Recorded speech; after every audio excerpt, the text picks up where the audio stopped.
আলহামদুলিল্লাহ, সিলেটে আজকে বিকাল থেকে অনেক বৃষ্টি হয়েছে আল্লাহর রহমতে। কিছুক্ষণ আগে তুফান হয়েছে, এখন অনেক বিদ্যুৎ চমকাচ্ছে। আল্লাহর রহমত, সিলেটে প্রতিদিনই বৃষ্টি হচ্ছে এক সপ্তাহ ধরে আলহামদুলিল্লাহ।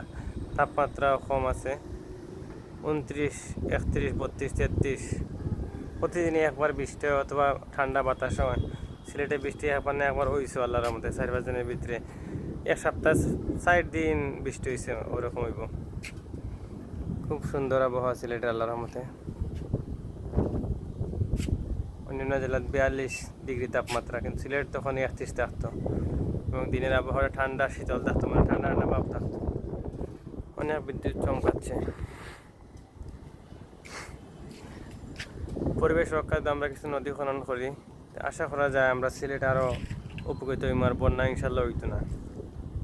কিছু প্রাণী সম্পদ আমরা রক্ষা করি, গাছপালা লাগাই, পশু পাখি আমরা মারি না, প্রাকৃতিক গাছ লাগাই, গাছ কাটা কমাই। সিলেট আরও সুন্দর সবুজ শ্যামল ঘেরা হবে আশা করি। সারা দেশেও গাছ লাগানোর দরকার এবং নদী খনন করা দরকার, সারা বাংলাদেশেও।